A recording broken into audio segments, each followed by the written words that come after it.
Hadratul Muhtaramin Jamaah Salat Jumat Masjid Al-Ikhlas.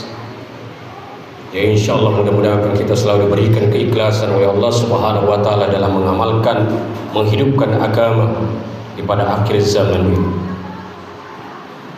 Allah yang begitu sayang, begitu cinta kepada kita, masih memberikan kita nafas pada siang hari ini, Jumat tanggal 17 November 2023 Masehi, bertepatan pada tanggal 3 Jumadil Awal 1445 Hijriah. Mudah-mudahan rasa syukur itu kita bisa implementasikan di dalam kehidupan kita sehari-hari.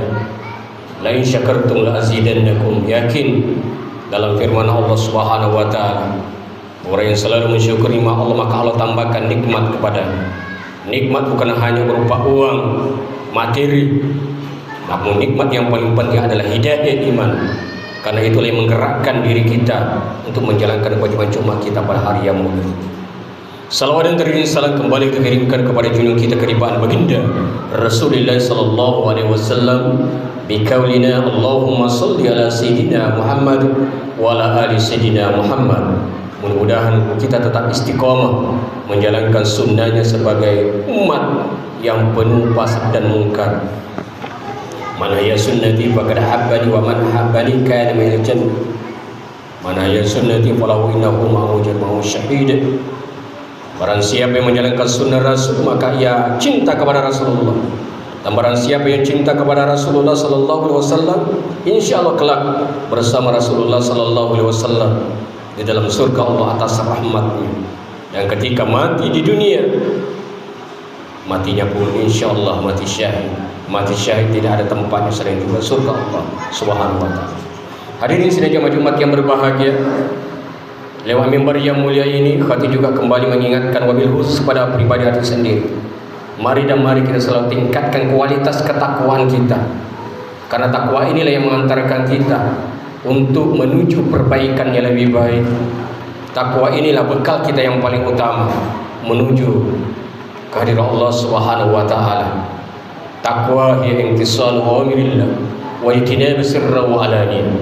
Melaksanakan perintah Allah sesuai dengan kemampuan kita, juga menjauhi daripada apa-apa yang dari Allah Subhanahu wa taala, baik itu dalam keadaan terang-terangan maupun dalam keadaan sembunyi-sembunyi. Jamaah Masjid Al-Ikhlas rahimakumullah, pada kesempatan Jumat yang mulia ini sebagaimana yang dipercayakan oleh Persatuan Mubaligh Kota Batam, judul khotbah kita yakni ikhlas, yang insyaallah akan berbuah indah.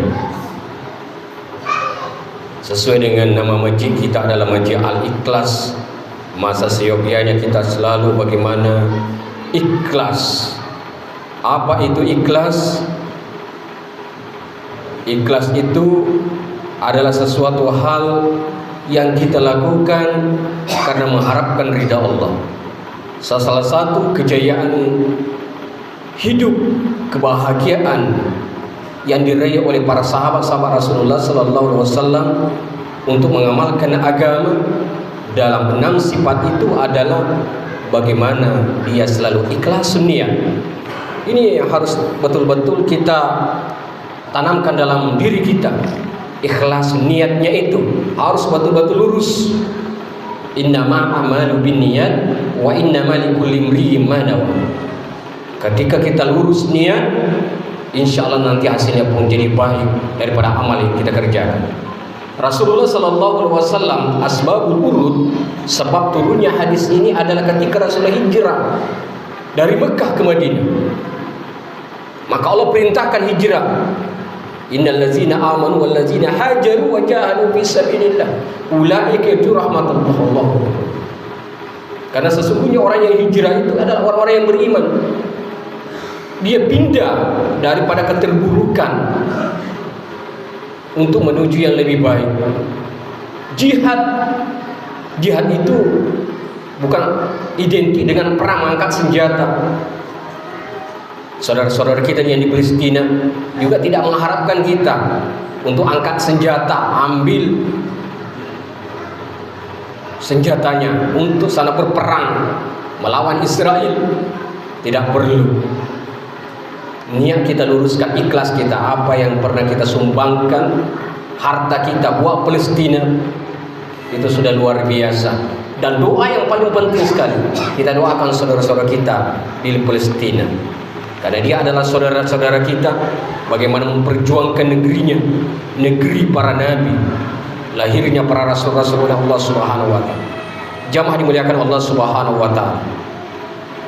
Maka dari itu, dalam rangka meningkatkan daripada ibadah kita dengan ikhlas, jelas Rasulullah sallallahu alaihi wasallam selalu mengingatkan kita bagaimana sesungguhnya amal yang tadinya tergantung niat kita harus betul-betul kita luruskan.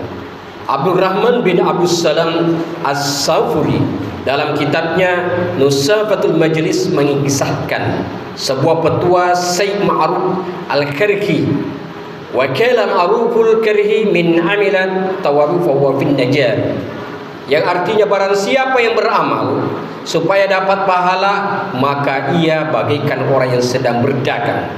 Maksudnya, ia beramal dengan angan-angan mendapatkan keuntungan seolah-olah seperti sedang tukar menukar, yakni amal dengan pahala. Wa man amila khaufan minan nar fa huwa min anal abi. Barang siapa yang melakukan sebuah tindakan karena takut neraka, ia termasuk hamba Allah. Wa man amila lillahi fa huwa min ahram. Dan barang siapa yang bertindak karena Allah, semata-mata dia merupakan orang yang merdeka. Inilah orang yang ikhlas. Diibaratkan dalam hadis kursi seperti tangan kanan memberikan sesuatu, namun tangan kirinya seperti tidak tahu. Maksudnya amal-amal baik kita seharusnya kita sembunyikan serapat mungkin. Tidak ada unsur riya, semuanya karena Allah. Uwais Al-Qarni, salah satu orang soleh yang hidupnya di zaman Nabi, walaupun beliau tidak pernah bertemu secara fisik dengan Nabi, ia mengatakan orang yang mendoakan saudaranya atas tanpa sepengetahuan yang didoakan itu lebih baik daripada mengunjungi rumahnya, silaturahim, dan bertemu secara langsung. Bagaimana bisa demikian? Iya, karena orang yang bertemu secara langsung, mengunjungi secara langsung, terdapat kemungkinan ada unsur riya menginap pada hati orang yang mendoakan. Namun jika mendoakan tanpa sepengetahuan saudara kita yang kita doakan, itu ibadah yang benar-benar ikhlas. Ada orang di tengah keheningan malam dalam kamar sendirian menyebut nama-nama saudaranya, kemudian mendoakan mereka. Inilah diantara contoh daripada orang yang betul-betul ikhlas. Bahkan dalam hadis dikisahkan orang yang mendoakan saudaranya seperti demikian akan mendapatkan doa baik yang sama sebagaimana ia panjatkan. Dia doakan serupa dengan malaikat. Malaikat mendoakan walaka bimisli, kamu juga akan mendapatkan sebagaimana kamu panjatkan. Hadirin hafizakumullah. Ada sebuah kisah Israiliyah dalam kitab Ihya Ulumuddin Al-Imam Al-Ghazali, merupakan karangan beliau, bercerita terdapat satu kaum penyembah pohon. Salah satu seorang ahli ibadah yang mengetahui fenomena ini hendak menghancurkan tempat peribadatan penyembahan pohon tersebut. Pada hari pertama saat hamba tersebut datang, iblis menghadang. Sudahlah, kamu jangan tebang pohon ini. Andai saja kamu potong, penyembahnya pun akan bisa menjadi Tuhan sejenis. Percuma kamu potong. Sudahlah, kamu beribadah sendiri sajalah. Ini goda iblis pada ahli ibadah. Mendapat penghadangan demikian, ahli ibadah marah. Ia kemudian menghantam tubuh iblis yang datang menjelma seseorang tua. Iblis pun pingsan. Ketika iblis ini yang tak patah arang, tak patah semangat, iblis mencoba melanjutkan godaannya, bisikannya yang kedua. Begini sajalah, kamu ini kan hamba yang melarat. Kamu beribadah saja. Setiap malam kamu akan kukasih uang. Uangnya berapa? 2 dinar. Kamu ini bukan rasul, ya. Kamu bukan utusan Tuhan. Biarkan rasul saja yang bertugas memotong pohon ini. Ini rayuan iblis. Ahli ibadah ini terbujuk rayu. Maka tidak ada solusi lain, dia tidak jadi potong daripada pohon itu. Dia pergi ke rumahnya, tidur, dilihatnya di bawah bantalnya ada uang luar biasa. Maka ia mengikuti semua daripada rayuan iblis ini. Namun berikutnya apa yang terjadi jamaah Jumat yang berbahagia? Tiba-tiba ia heran, tidak ada lagi uang di bawah bantalnya. Maka ia mencari iblis itu, ingin bertanya kepadanya, dan ia berkelahi karena tidak ada lagi itu. Lalu dia bagaimana untuk memotong pohon itu lagi. Tapi apa yang terjadi, perkalian ternyata yang kalah adalah hamba Allah yang rajin ibadah tadi.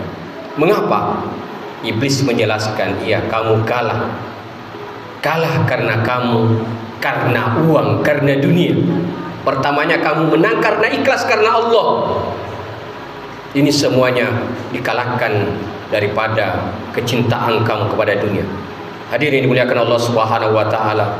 Ini menjadi iktibar pelajaran kita bagi semua. Ikhlas mengajarkan kita sesuatu hal yang murni karena Allah Subhanahu wa taala yang kita kerjakan. An-nasu kulluhu khalaqal illal alimun. Semua manusia akan binasa kecuali orang yang berilmu. Wal alimuna kulluhum halakahu illa alimun. Semua orang yang berilmu pun akan binasa kecuali orang yang mengamalkan ilmunya. Wal amiluna kulluhum halaka illa muhadisun. Orang yang mengamalkan ilmunya, ia pun akan jadi binasa. Para ulama-ulama kita, para kiai kita, para ustaz kita, kecuali dia ikhlas. Maka wal muhlisuna fi khutaril azim. Orang yang ikhlas inilah